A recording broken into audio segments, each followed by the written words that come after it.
할렐루야. 우리 교회는 이제 다음 주간부터 이제 교회 여름 사역이 시작이 됩니다.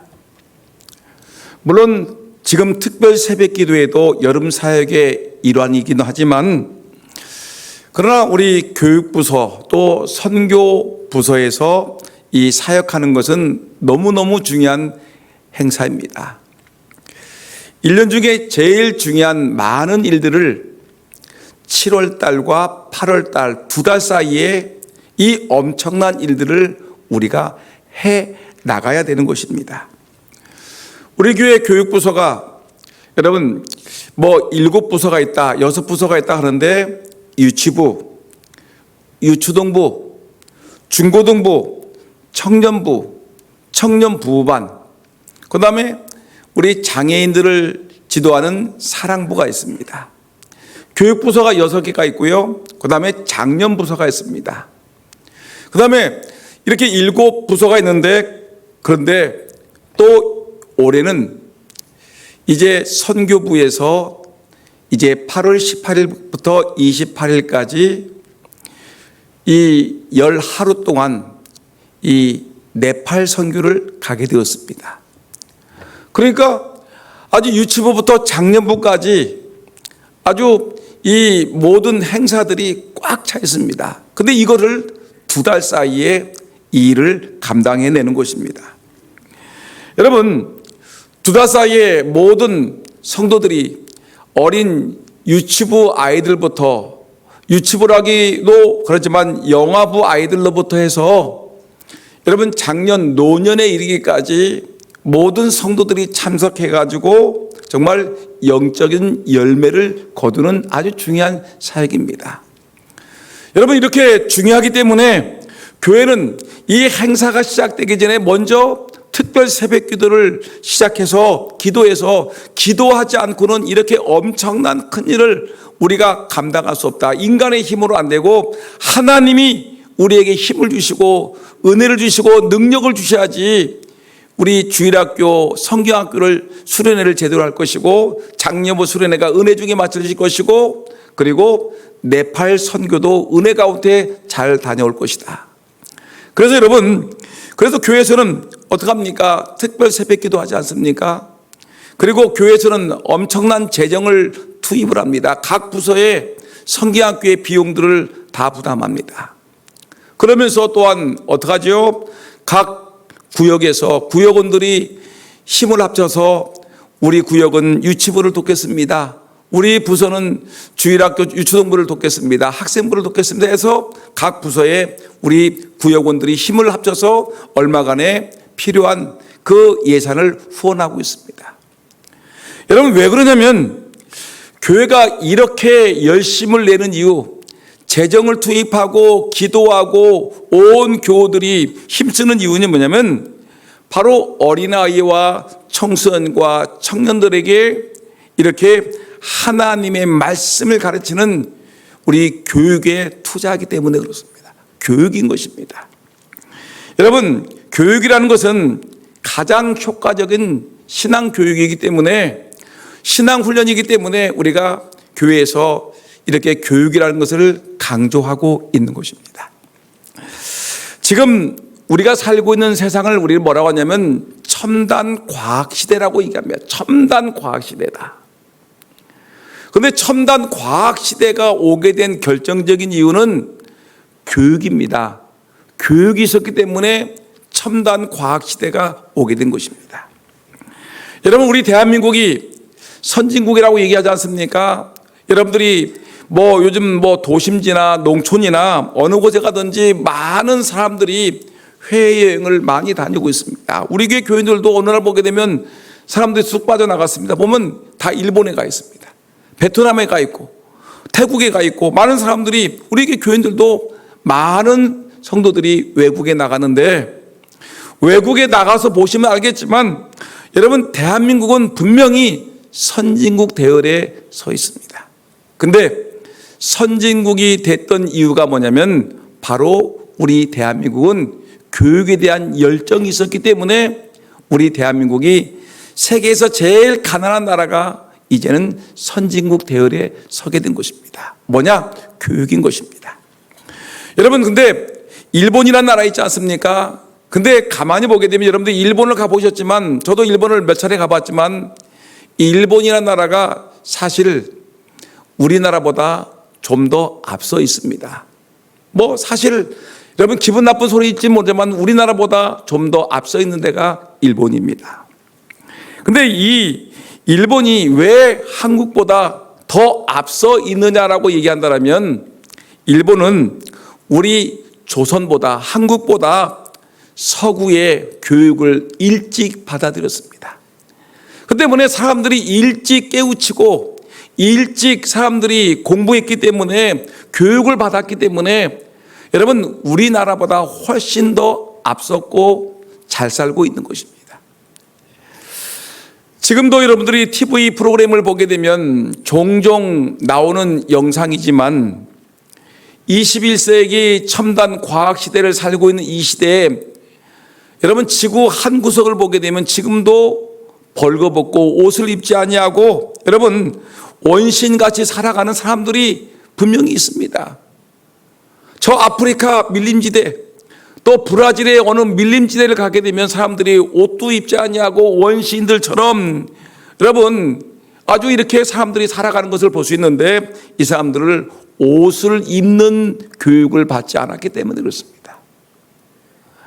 또한 식생활을 보면 아직도 자연 열매를 따먹고 야생 동물들을 사냥해서 그것을 먹고, 또 농사를 지어서 여러분 이렇게 안정된 식량을 비축하는 것을 배우지 못했기 때문에 그냥 나무에 달려있는 망고, 바나나, 파인애플을 그걸 따먹으면서 생명을 연장하고, 땅을 파서 그 벌러지를 잡아서 먹기도 하고, 또한 동물을 사냥해 가지고 그거를 먹기도 합니다. 왜냐하면 농사를 지어서, 아니면 가축 농사를 지어 가지고 안정적으로 이 식량을 공급하고 또한 이 고기를 먹는 이 교육을 제대로 받지 못했기 때문에 이렇게 지금도 그렇게 비옥한 옥토고 또 모든 환경이 좋고 여건이 좋은 나라이지만, 그럼에도 그곳은 굶주림이 있다는 것입니다.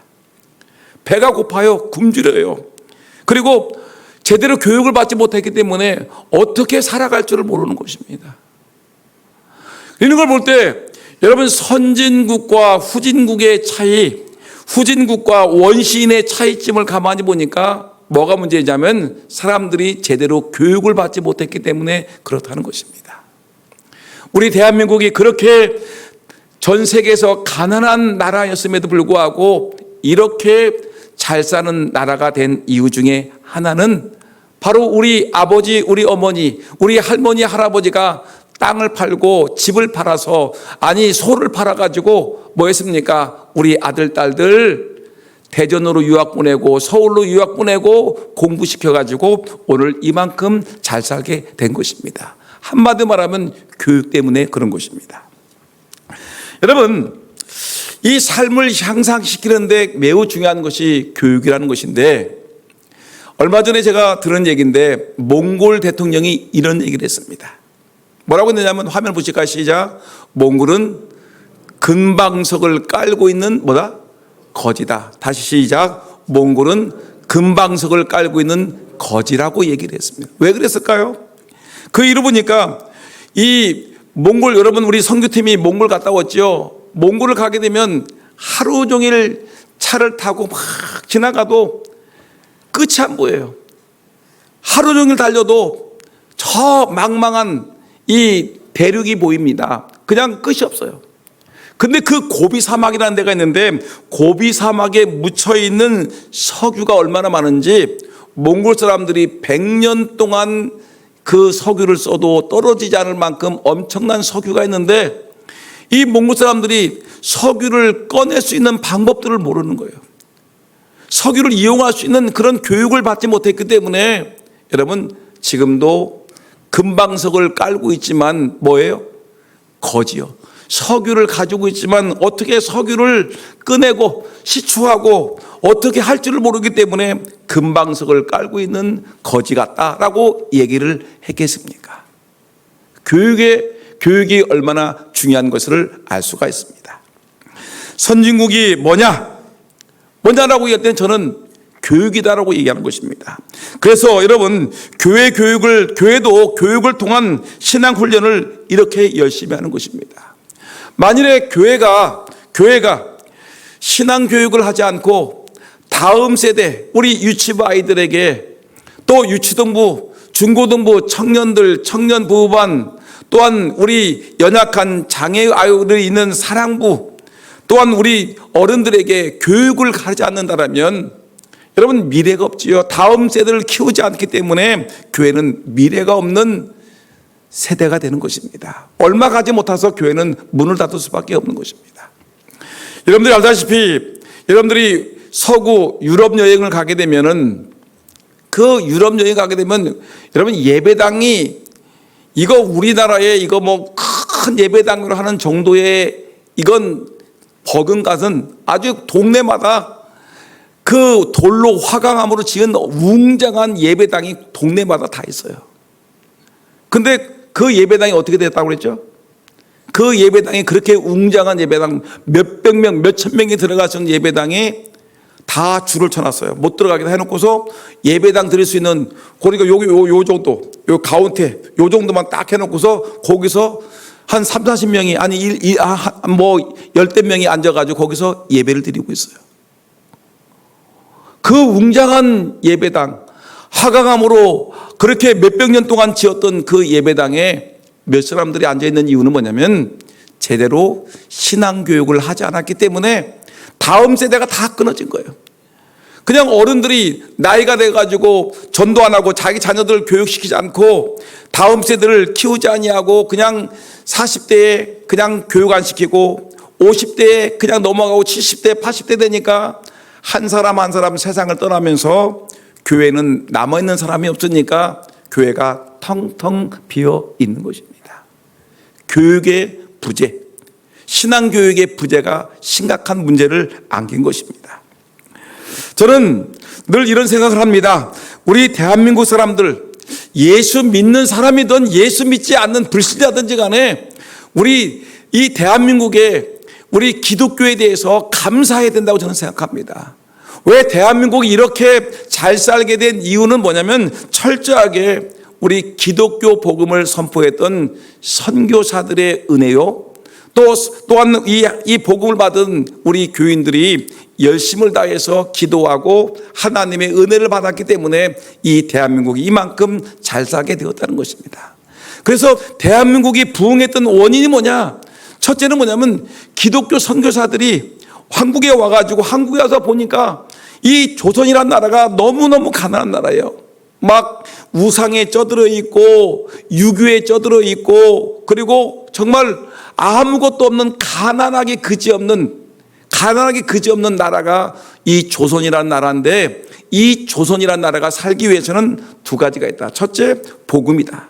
두 번째, 이들을 깨우쳐야 된다. 교육이다는 것입니다. 그래서 선교사들이 와가지고 우리에게 한 일이 뭐냐면 첫째는 복음, 예수 그리스도의 십자가의 복음을 전했습니다. 두 번째는 이 복음과 함께 이 교육을 시켰습니다. 교육을 시켰는데 어떤 것이냐면 복음 전파와 함께 이 학교를 세워서 교육을 했는데 제가 몇 가지 조사를 해봤는데 보니까 이렇습니다. 1882년 5월 달에 한국과 미국이 한미 조약을 체결했습니다. 근데 이때 한국에 와 있던 선교사가 맥컬레이 선교사인데 이 사람이 82년 5월에 한미 조약이 체결된 것을 보면서 그 준비해서 84년 6월에 고종 황제에게 찾아가가지고 황제 각하 아니죠. 대통령 각하지 황제 각하가 아니라 고종 황제로부터 뭐라 했냐면 교육과 의료 사업의 실시를 허용하는 허가를 받았습니다. 황제님, 이 조선 땅에 교육이 필요합니다. 현대식 서구 교육이 필요합니다. 교육을 시켜주십시오. 그 다음에 병원이 있어야 되겠습니다. 그래서 교육과 의료사업의 실시를 허용하는 허가를 받아낸 것이 선교사 1883 6월 달에 있었습니다. 그 다음에 1년 후에 어떤 일이 벌어졌냐면 1885년 4월에 부활절입니다. 이때 감리교 선교사인 이 아펜젤러 선교사와 장로교 선교사인 언더우드 선교사가 인천항에 똑같이 내렸습니다.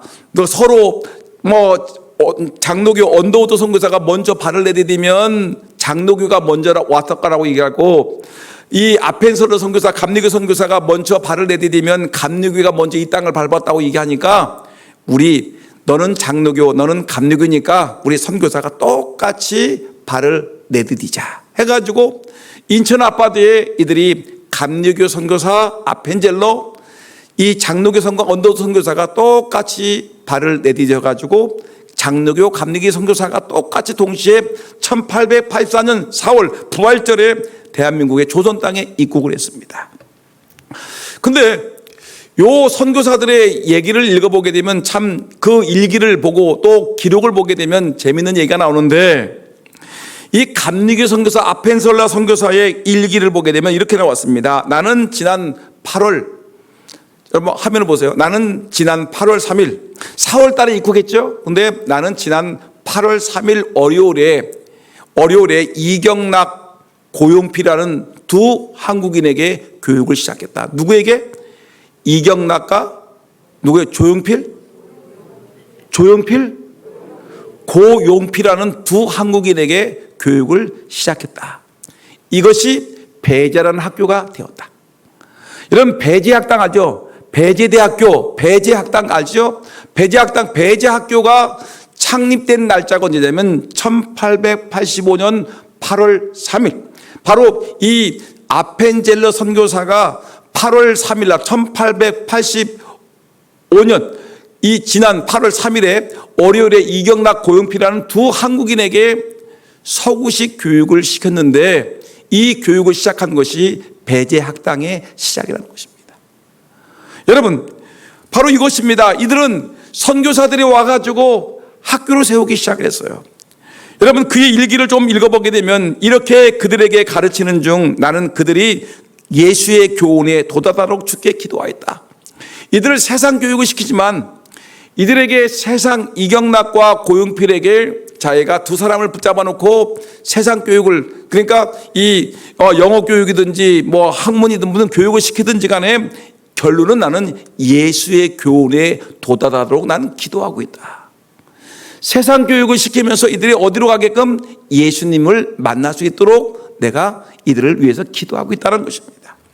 이래서 신앙교육과 여러분 신앙과 교육을 함께 하였는데, 복음과 함께 교육이 이 나라에 시작되었다는 것을 분명히 성경은, 이 기록은 얘기하고 있는 것입니다. 여러분 보세요. 그러면 언더우드 선교사는 어떻게 했느냐면, 장로교 선교사는 어떻게 했냐면, 서울에 정동이라는 데가 있죠. 정동 32번지에 집을 하나 샀습니다.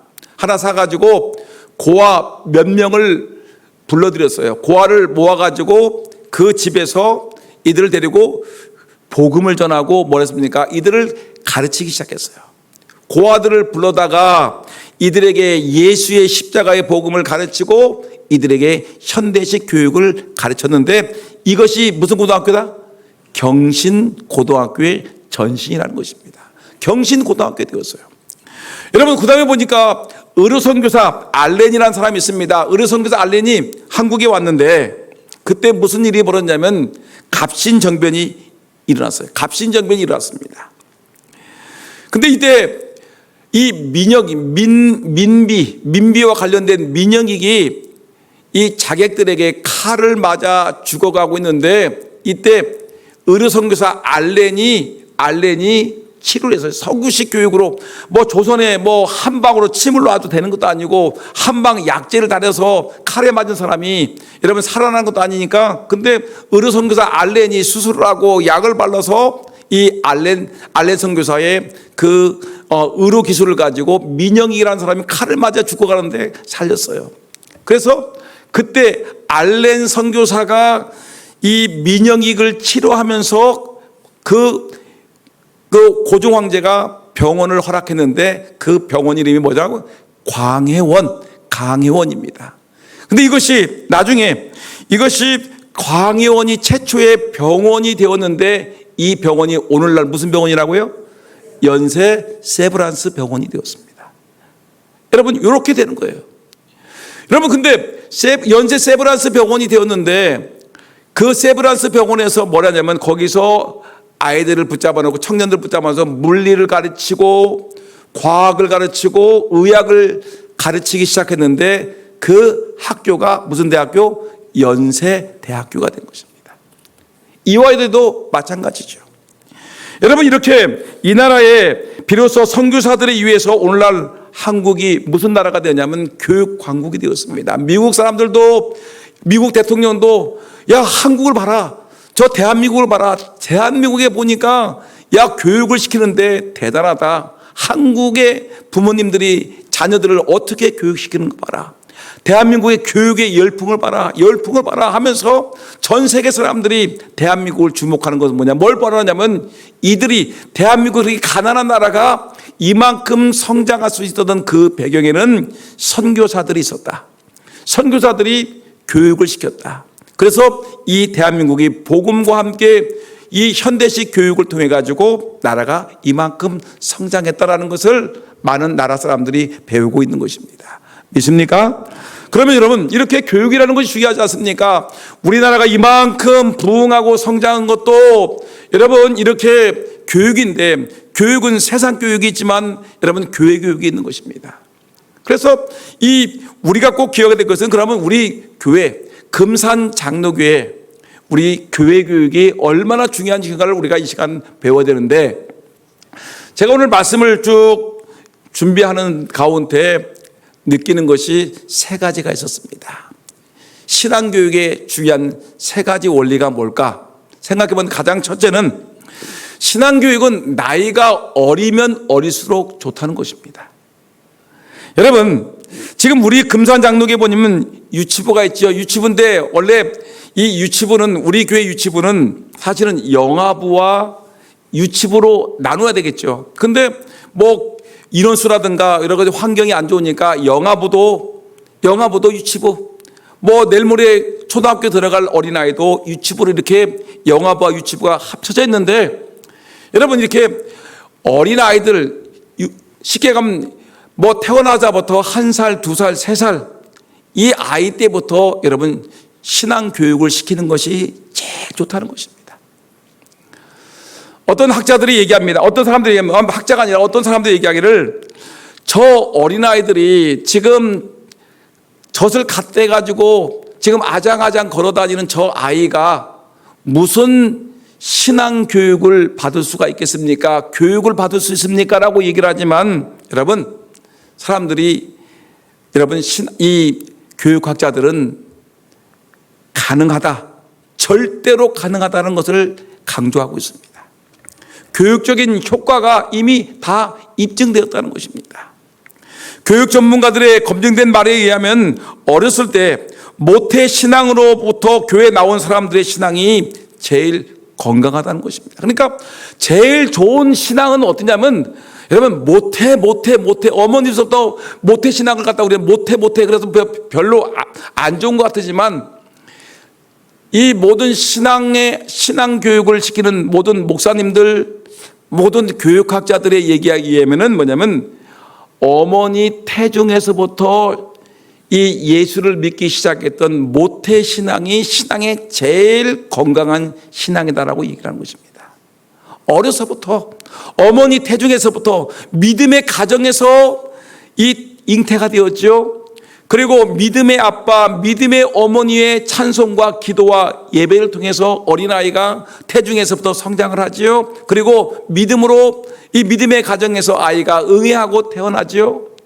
여러분 그러면서 이 아이가 유아 세례를 받으면서 아이가 말씀과 기도와 하나님의 사랑을 받으면서 아이가 점점 하나님의 은혜 가운데 키가 성장하며 여러분 은혜롭게 성장하는 것입니다. 이 모태신앙 가능하면 여러분 모태신앙에서 태어난 아이가 가장 건강한 신앙의 인물이 된다는 것입니다. 뭐 이건 따지고 뭐 어떻게 할 것도 없이 가장 좋은 것은 어머니 태중에서 태어난 모태신앙이야말로 최고의 신앙의 인물이라는 것입니다. 근데 그래서 어떤 분들이 이렇게 얘기했습니다.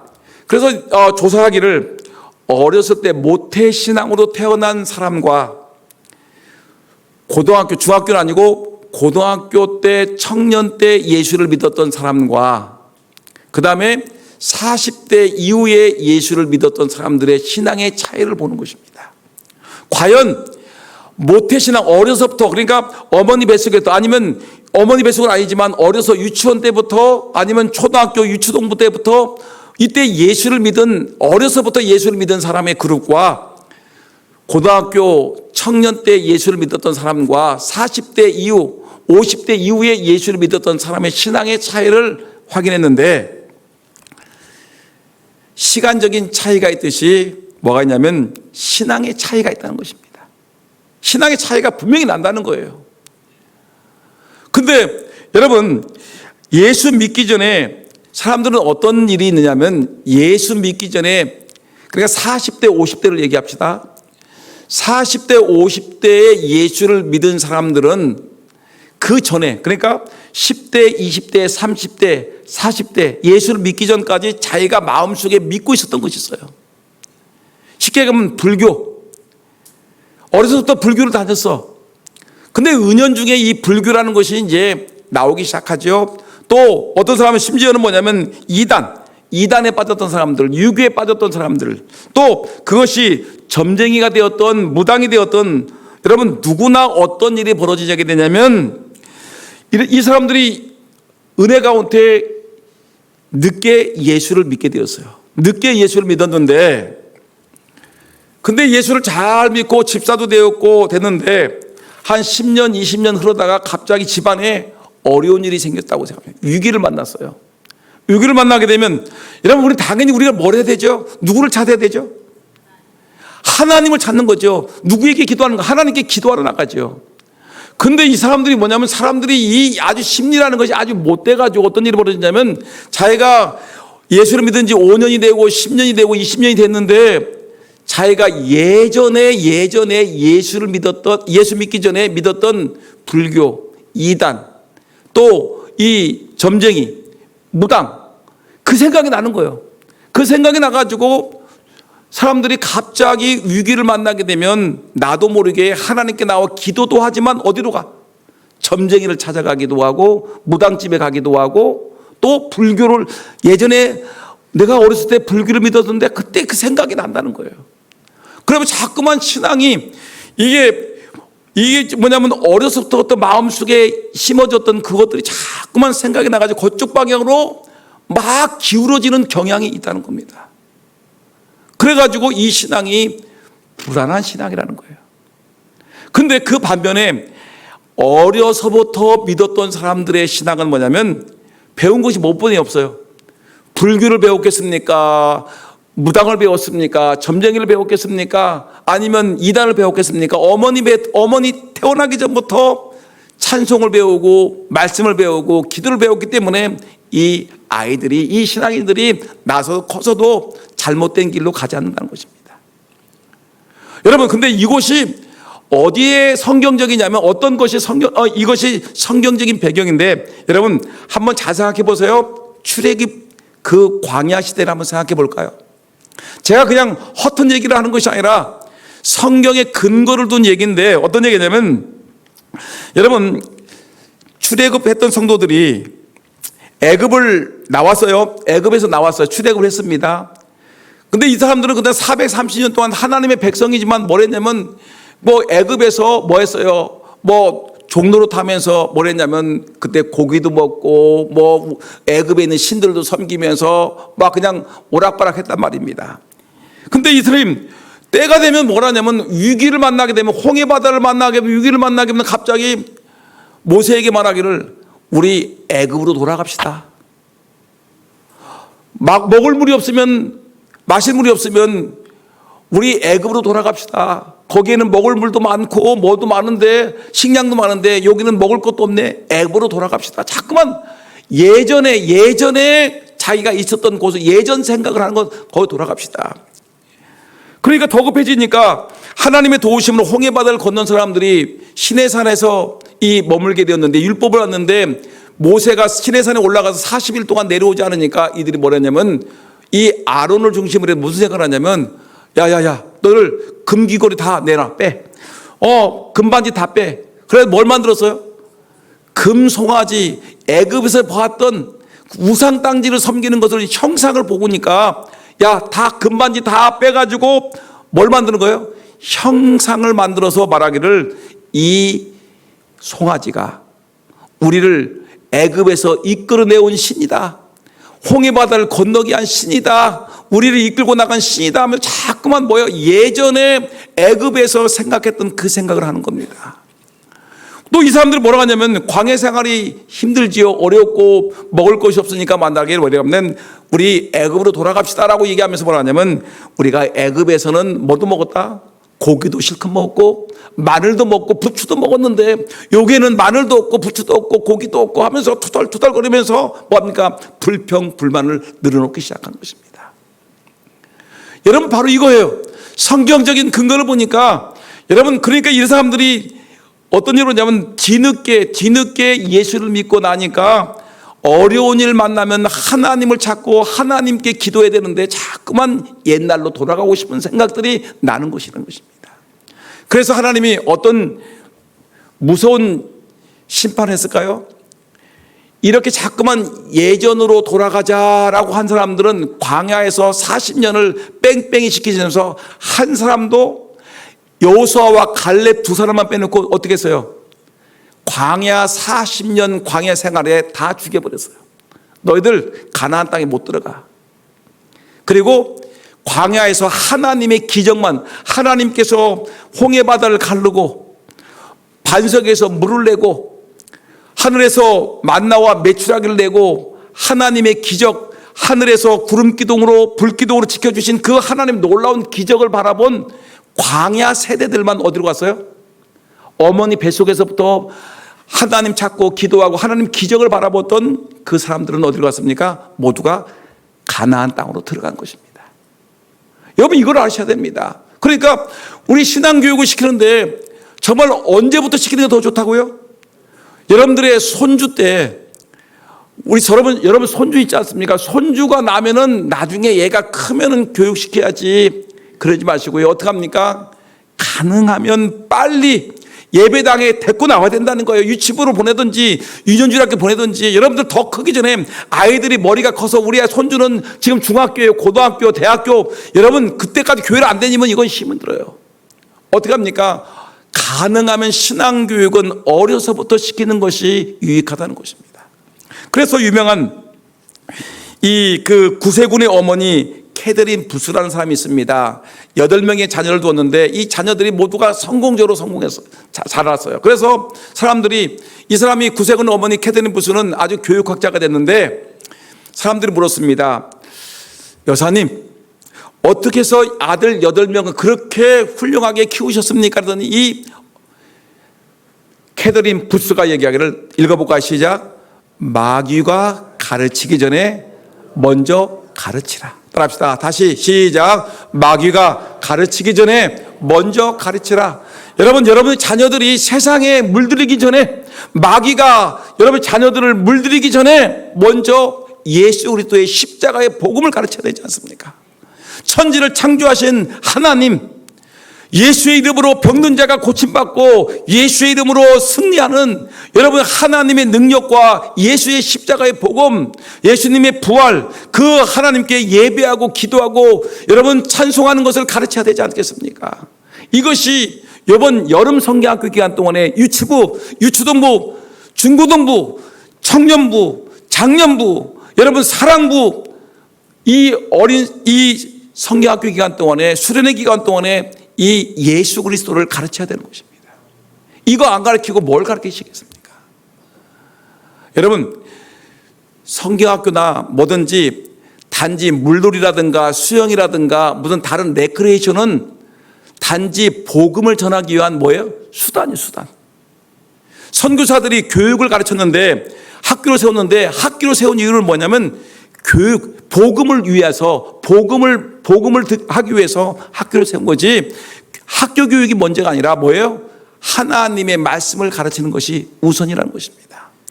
여러분, 어려서부터 일찍 하나님의 복음을 가르치는, 성경을 가르치는 저와 여러분들의 자녀, 가정이 되기를 예수 이름으로 축원합니다.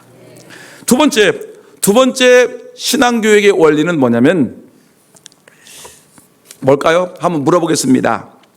여러분, 신앙교육의 원리를 보게 되면 뭐냐? 물어볼게요. 학교 교육이 우선입니까? 교회 교육이 우선입니까? 크게 얘기해보세요. 시작. 교회 교육이 우선이다.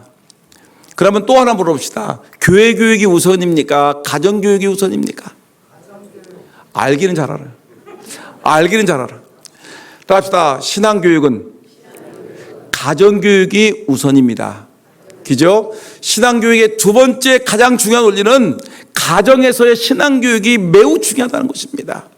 여러분, 우리 아이들, 주일학교 아이들 1년에 한 번도 안 빠지면 몇 주를 오실까요? 52주라면 몇 번 빠져요? 52주. 근데 우리 교회 교육을 보면 52주 교육인데 교육을 24시간 안에 몇 분을 가르칠까요? 24시간 중에 1시간. 성경 공부 시간은 뭐 20분, 10분밖에 안 될 수도 있어요. 짧은, 그러니까 일주일에 겨우 1시간 가르치는 거로 교회 교육이 다 됐다고 생각하는데, 여러분, 근데 교회 오는 시간은 1년에 52번 왔다고 합시다. 그러면 가정에서는 며칠 동안 아이들이 들어올까요? 365일 동안 몇 번 들어와요, 가정에? 365일을 오는 거예요. 365일 가정에서 머무는데, 근데 이 가정에서 이거 성경 교육을 안 시키고 엄마 아빠가 매일같이 이거 뭐 세상적인 얘기만 하고 뭐 이렇게 부정적인 얘기만 하고 이렇게 되면 여러분 어떻게 되겠습니까? 아이들이 부모님, 어머니, 아버지로부터 하나님이 살아계심과 하나님께 기도하면 응답이 된다는 것과 우리 인생의 창조된 목적이 하나님을 찬양하고 그분께 경배하기 위해서 하나님의 영광으로 해서 지어졌다는 것을 이 가정에서 어머니의 모습 속에서 아버지의 모습 속에서 이 교육을 받아야 되는데, 근데 집에서는 가정교육에서는 한마디도 하나님 하자도 안 나오고 예수님 예자도 안 나오고 찬양 찬자도 안 나오고 기도 한 번도 못 보고, 여러분 가정에서 신앙교육이 절대로 안 되는데 아이들을 52주 동안 360일 동안 55주 나와서 1시간 교육받는 거, 여러분 그것도 대단하지요. 근데 여러분 가정교육이 얼마나 중요한 것인가를 우리가 알아야 되는 것입니다. 유대인들이 제일 좋아하는 성경은 어디냐면 잠언서를 제일 좋아합니다. 물론 모세 오경을 좋아하지만 그러나 이들이 많이 읽는 것이 잠언서인데, 잠언은 뭐냐면 하나님과 아버지를 동일시하는 거예요. 그래서 잠언 성경을 읽게 되면 내 아들아 내 아들아 내 아들아 이렇게 성경이 나가요. 그 다음에 뭐라 하냐면 내 아비의 훈계를 들으며 내 어미의 교훈을 떠나지 말지어다.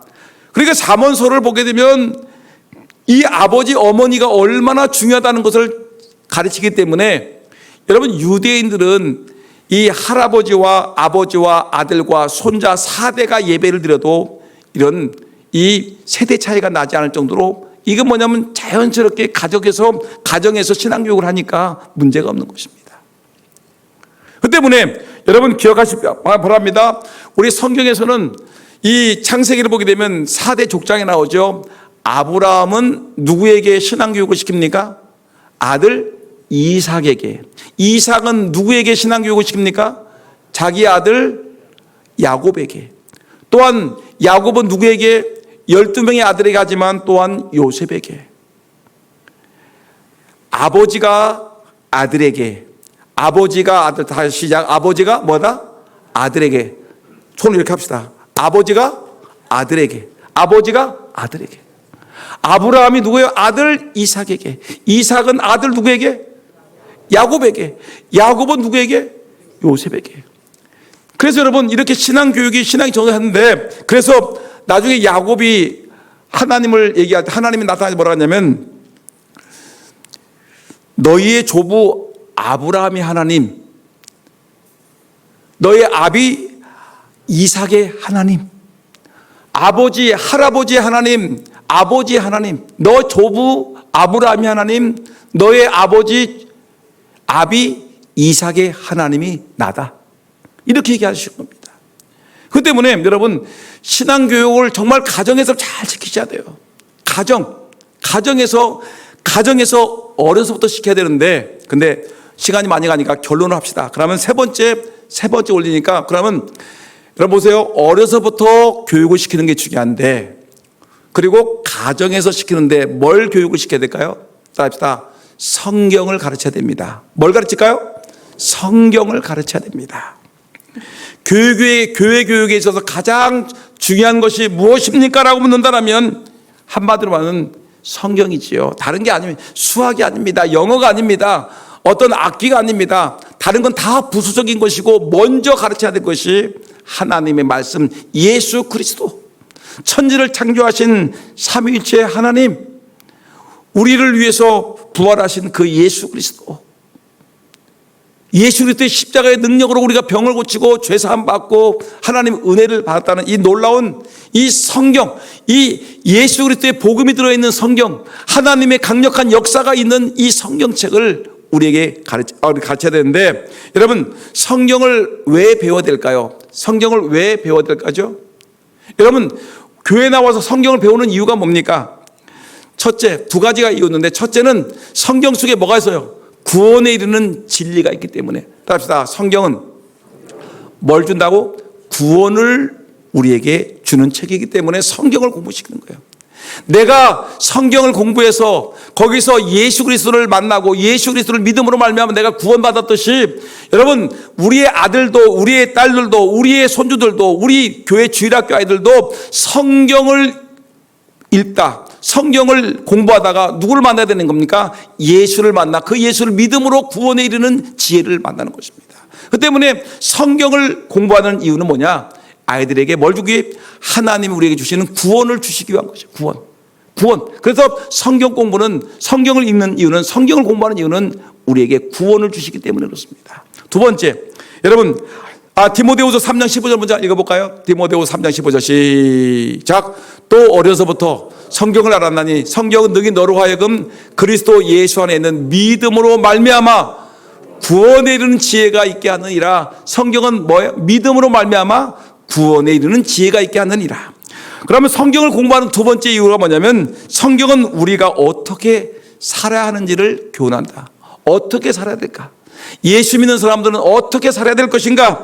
디모데후서 3장 16절 한번 읽어볼까요? 다 같이 큰 소리로 시작. 모든 성경은 하나님의 감동으로 된 것으로 뭐야? 교훈과 책망과 바르게 함과 의로 교육하게 유익하니. 17절 시작. 이는 하나님의 사람으로 온전하게 하며 모든 선한 일을 행할 능력을 갖추게 하려 함이라. 이 말은 성경을 우리가 공부하게 되면, 성경 속에 우리가 잘못 살아 있으면 교훈과 책망, 바르게 함과 우리를 의로 교육하게 한다는 거죠. 그 다음에 하나님의 사람으로 하여금 뭐요?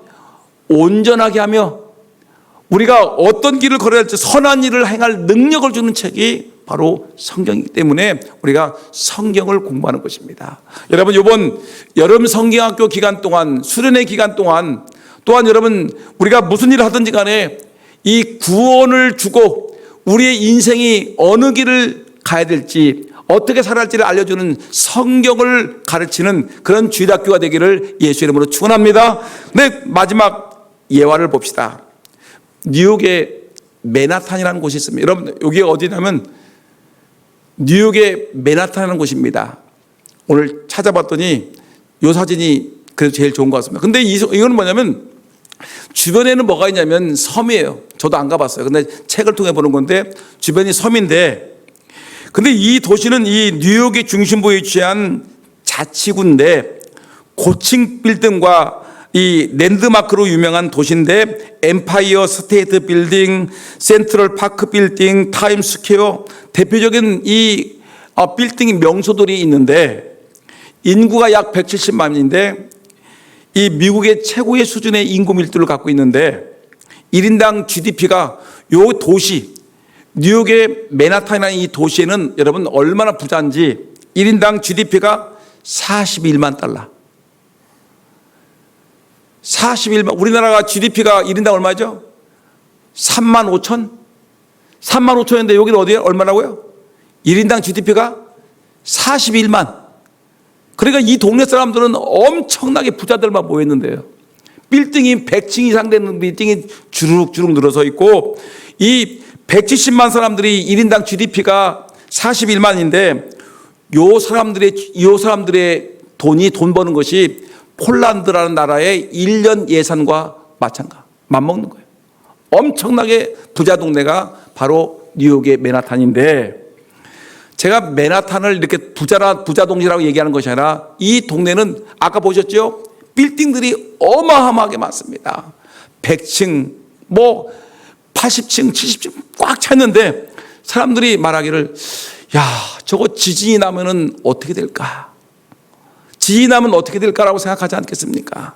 근데 그런 염려를 하지 않아도 된다는 이유가 뭐냐면 그 비밀이 뭐냐면 그 높은 빌딩을 세우게 된 그 이유가 뭐냐?